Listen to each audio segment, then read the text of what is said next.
Hello, my friend. In this video, we are discussing servant leadership and why selfless leaders outperform selfish leaders, especially over the long term. This clip is from an interview we did with Ben Lichtenwalner, author of Paradigm Flip. This is Business Leadership Today. I'm your host, Matt Tenney. If you're not serving others, you're self-serving, right? So if you look at the sort of the black versus white definition of being selfless, you're either serving as being selfless or you're being selfish, right? If you kind of polarize it. Of course, there's a gray area there. But you can't lead other people and be focused on yourself primarily. So to me, it comes down at the end of the day of who are you serving first, right? And we'll get later in the principles. One of the principles when we get into being authentic, you have to be self-aware, and there's some self-care in that. You're not excluding yourself. You're not letting, you have to be physically sound. You have to be mentally sound. Like you have to take care of yourself too. Right. But being selfless. Got to put your mask on first, right? Yeah, exactly. Yeah, exactly. Putting the mask on. And it's, but you need to serve others first. So who are you really prioritizing? Who are you really focusing on?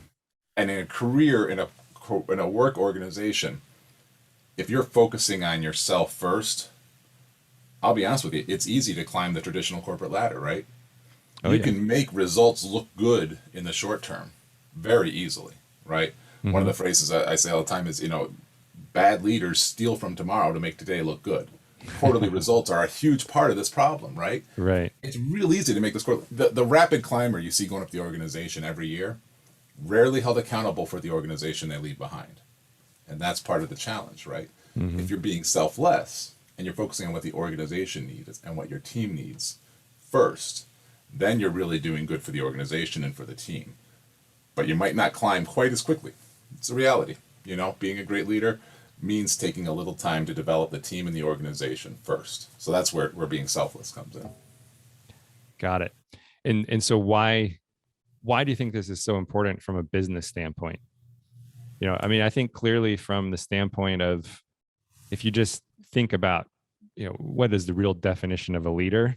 Clearly, if you're just serving yourself, you're not really a leader, right? You're right. You're a, what's the word? You're just dominating people basically. You're not pulling people with you. You're pushing, and you're using fear to get results. But from a business standpoint, how does this work? How is it that a selfless leader, and as you pointed out, maybe in the short term they're not going to get the same results, but over the long term, how does this start to play out where you start to see better results over the long term as a result of being selfless? Right. Yeah. Good question. Short term, again, I'll be honest, it's a little unpopular, but I like to look at Steve Jobs as an example here, right? Earlier in his career, he tended to be a lot more selfish in what he was trying to do. If you look at what he was doing, absolutely technology, he was a great leader throughout.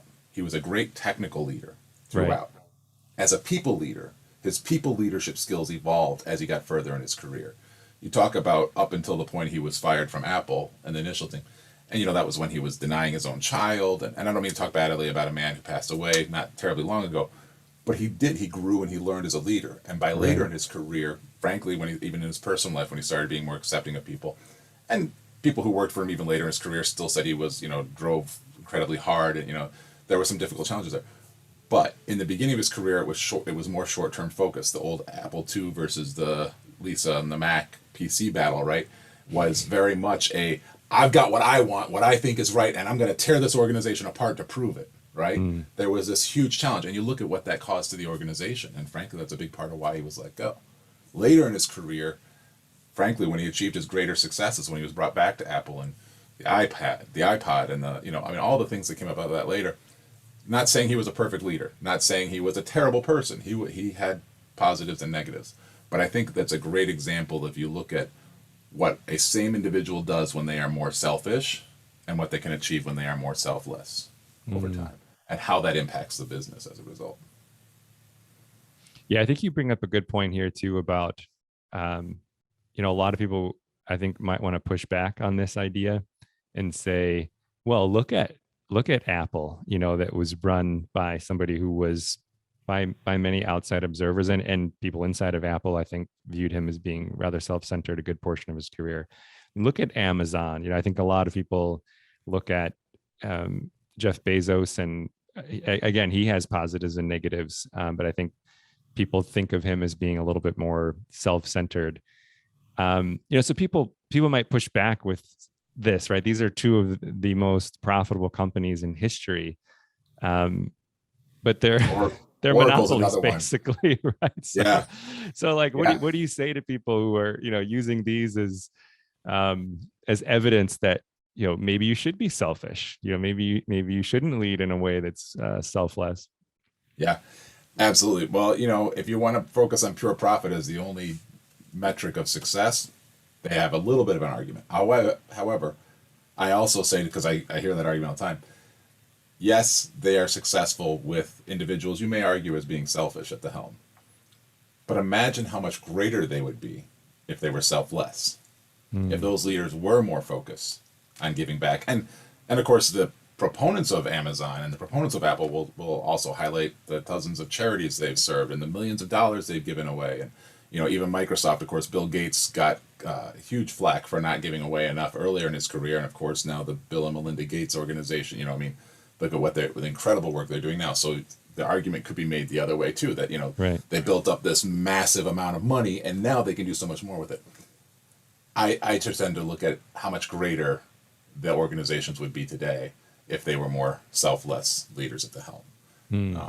Not to say that necessarily I agree with all those views of each of those executives. There's positives and negatives to both sides.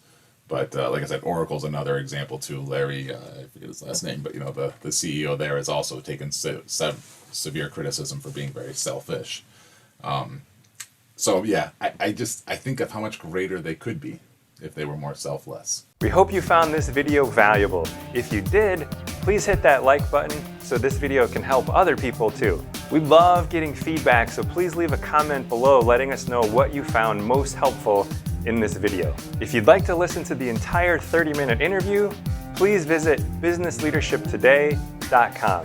The link is in the description below. Also, if you'd like to see more videos like this one, please be sure to subscribe to our YouTube channel and opt in for notifications. Until next time, I wish you great success building a world-class organization that makes a positive impact in the lives of team members and in our world.